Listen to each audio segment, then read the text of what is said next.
क्या आपने भारत के किसी ऐसे गांव के बारे में सुना है जहां गांव में शायद ही कोई ऐसी महिला मिले जिसकी कोख अभी भी उसके शरीर में हो। चाहे जवान हो या बूढ़ी, बच्चा पैदा करने की क्षमता किसी भी महिला में ना हो, किसी भी औरत को पीरियड्स ना आते हैं। ये किसी फिल्म की कहानी नहीं है, ये सच्चाई है भारत के एक जिले की, महाराष्ट्र का बीड जिला, मराठवाड़ा का हिस्सा, जहां हजारों औरतों ने मां बनने की अपनी ताकत खुद अपने हाथों से खत्म करवा दी, सिर्फ इसीलिए ताकि उनकी मजदूरी न कटे।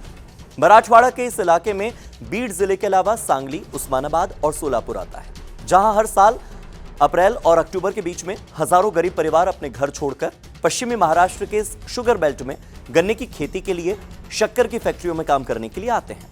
इन मजदूरों को कोयता कहा जाता है, यानी कि एक यूनिट, पति और पत्नी दो लोग मिलकर एक मजदूर माने जाते हैं, और मजदूरी भी यूनिट के हिसाब से मिलती है, यानी दोनों को एक ही। अगर पति काम करे और पत्नी बीमार हो जाए, या किसी कारण से पत्नी काम करे, पति बीमार हो जाए और काम पर ना आए, तो पैसा दोनों का कटता है, और ऊपर से जो नहीं आया है उस पर 500 से 1000 रुपये तक का जुर्माना भी देना पड़ता है। ऐसे में गरीब परिवार के लिए एक दिन की छुट्टी भी बहुत बड़ी कीमत बन जाती है, लग्जरी। अब सोचिए कि अगर आप एक औरत हैं और महीने में हर महीने होने वाले पीरियड्स, जो कि एक नेचुरल प्रोसेस है, वो आपके लिए सजा बन सकता है, क्योंकि न खेतों में शौचालय है, न पीने का पानी है, न आराम की कोई सुविधा है। अगर काम नहीं किया तो जुर्माना अलग से। और यही मजबूरी बचपन से शुरू हो जाती है, जहां पर लड़कियों की शादी 12-13 साल की उम्र में करवा दी जाती है। 18 साल की उम्र तक 2-3 बच्चे हो जाते हैं, और फिर वही गरीब अनपढ़ महिलाएं उसी गन्ने के खेतों में धकेल दी जाती हैं, जहां उनकी मां और दादी काम किया करती थी। दिन रात की मेहनत, 3 से 4 टन गन्ने काटने की कोशिश, ताकि परिवार का पेट भर सके। शरीर धीरे धीरे बीमार होने लगता है। बीमारी की हालत में काम से छुट्टी लेना नामुमकिन हो जाता है।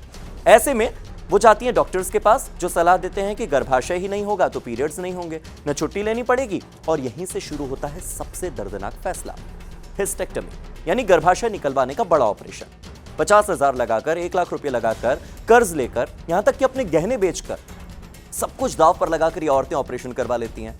सच्चाई यह है कि अक्सर इसकी जरूरत होती भी नहीं, ठेकेदार डॉक्टर्स को पैसा देते हैं इसके लिए।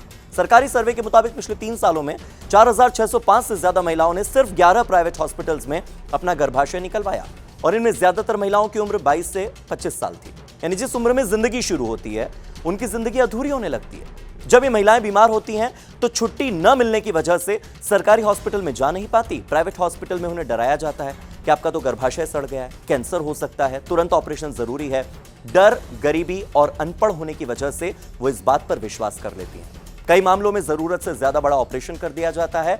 गर्भाशय नहीं, बल्कि पूरा का पूरा यूट्रस, ओवरी, पूरा प्रजनन तंत्र निकाल दिया जाता है। ऑपरेशन के बाद जिंदगी आसान होने की बजाय और मुश्किल हो जाती है। बॉडी में कमजोरी आती है, बीमारियां होती हैं, हार्मोनल चेंजेस होते हैं, बदलाव होते हैं, और मां न बन पाने का जो गहरा दर्द है, बावजूद इसके उन्हें आराम नहीं मिलता।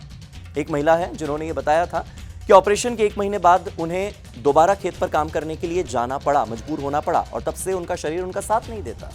गन्ने के खेतों में, शुगर की फैक्ट्रियों में, मालिकों में कई बार ऐसे राजनीतिक नेता शामिल होते हैं जिससे कि न्याय की उम्मीद और कम हो जाती है। सोचिए, पूरा का पूरा सिस्टम उसका हिस्सा है।